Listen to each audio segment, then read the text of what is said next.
Hey everyone, welcome into our latest Trade to Black podcast. I'm your host, Shad Dales, and today I want to dive in deeper into the hemp conversation that I outlined earlier this week. Specifically, I want to explore how Mitch McConnell's legislation of the Farm Bill led to the unregulated THC market. We need to keep this conversation going to bring awareness and where current regulations sit today and what changes need to happen. So with that, let's get into it. First up, back in 2018, Senate Majority Leader Mitch McConnell spearheaded the passage of the Agricultural Improvement Act, also known as the Farm Bill. On the surface, it seemed like a win for American farmers, particularly in Kentucky, McConnell's home state where hemp was once a dominant crop. The bill legalized hemp, defining it as a cannabis containing less than 0.3% Delta-9 THC, the psychoactive compound in marijuana, like I said earlier this week. But what seemed like a well-intentioned policy soon spiraled into one of the biggest regulatory loopholes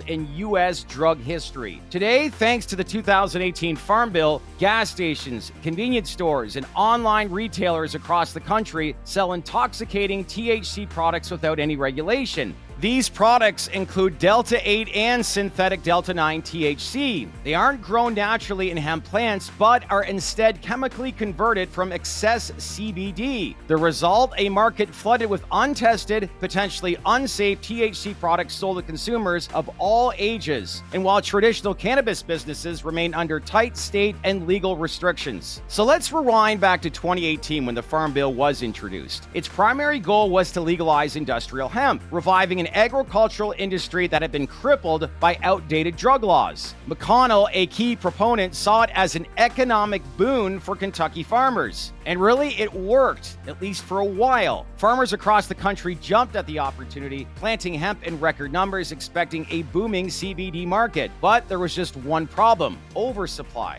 CBD, or cannabidiol, was marketed as a wellness cure-all, appearing in everything from gummies to skincare products. However, consumer demand didn't match expectations, and soon the hemp industry was sitting on an enormous surplus of CBD extract. With falling prices and desperate farmers, producers looked for new ways to make a profit. And oh, did they ever. How? Well, enter the chemical conversion process. Scientists discovered that CBD could be easily transformed into Delta-8 THC, a psychoactive compound and similar to traditional Delta-9 THC, but legal under the Farm Bill's vague wording. The bill only specified that hemp could not contain more than 0.3% Delta-9 THC. It said nothing about Delta-8 or chemically synthesized cannabinoids. This oversight opened up the floodgates for an entirely unregulated market of intoxicating hemp products. Within just a few years, the market for Delta-8 THC exploded. Unlike traditional marijuana, which is subject to strict state regulations, Delta-8 exists in a legal gray area.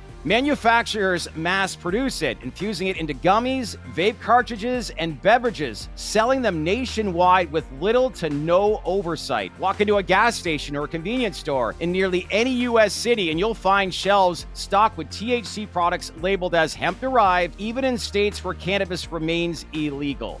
Wild. But here's the catch. These products aren't naturally occurring in hemp. They're synthesized in labs, often using solvents and acids to convert excess CBD into THC. And because they aren't regulated like traditional cannabis, there's no testing for potency, contaminants, or dangerous byproducts. This has led to serious health concerns, with reports of consumer experiencing unpredictable effects, hospitalizations, and even contamination with heavy metals and residual solvents. In fact, the FDA and CDC have both issued warnings about Delta-8 THC, citing concerns over mislabeled products and unregulated manufacturing processes. Several states recognizing the dangers have moved to ban or regulate Delta-8, but with the federal loophole still in place, these products continue to flood the market.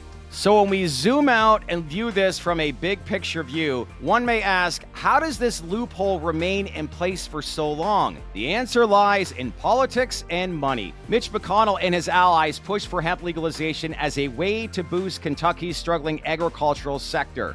But in doing so, they left the bill intentionally vague, either failing to anticipate or perhaps knowingly allowing the emergence of synthetic THC. Meanwhile, the traditional cannabis industry remains heavily regulated and taxed. Licensed cannabis companies must adhere to strict testing protocols, pay high compliance fees, and operate under stringent state laws. Meanwhile, their hemp-derived THC competitors face none of these hurdles. And in other words, Delta 8 and synthetic THC sellers are operating in a wild west with legitimate cannabis businesses, while legitimate cannabis businesses fight to stay afloat under oppressive regulations. The ghost of Mitch McConnell remains in many as far as the cannabis industry. Major lobbying efforts from the hemp industry also have kept lawmakers hesitant to address the issue, which is the political side of it. The businesses profiting from this loophole have every incentive to keep it open, pouring money into lobbying efforts and misleading consumers with claims that their products are natural and legal. So next up, here's why we need change. It's now been over 7 years since the original Farm Bill was passed, and Congress is once again discussing its renewal. The question is, will they finally close this loophole? Industry experts and regulators argue that the bill must be amended to explicitly address the synthetic THC, ensuring that intoxicating products are regulated in the same way as traditional cannabis. A level playing field. A fair and safe system would require that all THC-containing products, whether derived from hemp or marijuana, be subject to the same testing, labeling, and sales restrictions. Consumers should not have to wonder whether the THC product they bought at a gas station contains harmful chemicals or mislabeled dosages. Additionally, allowing the oversupply of CBD to be converted into THC products only exasperates the problem. So really, a sensible policy would ensure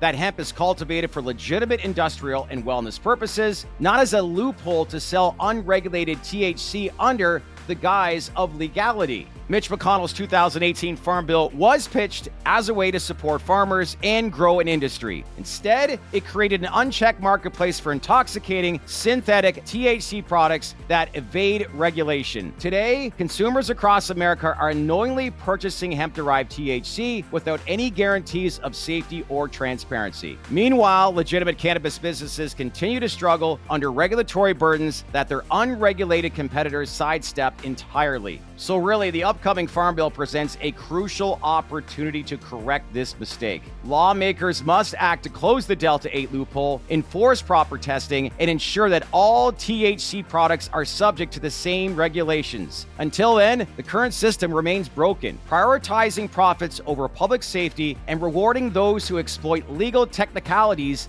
at the expense of the consumer. The Farm Bill was meant to help American farmers. Instead, it's fueling an industry of synthetic THC and regulatory evasion. It's time for change, don't you think? If so, let us know what you think by leaving some comments below. If you like this content that we produce, give this video a like, and please, if you can, spread the word by sharing this video within your network. We have to keep this conversation going. One last thing, greatly appreciate if you could subscribe to our channel. We'd appreciate it here at TDR. And one final thing too, make sure to scan this QR code and become a daily baked-in newsletter subscriber delivered to your inbox weekdays Monday through Friday at 8 a.m. Eastern Time, giving you all the latest information on the business and reform side of the cannabis industry. That's it for today. Stay connected, stay open-minded, and I'll see you next time on our latest Trade to Black podcast. I'm Shad Dales, and thank you everyone for watching.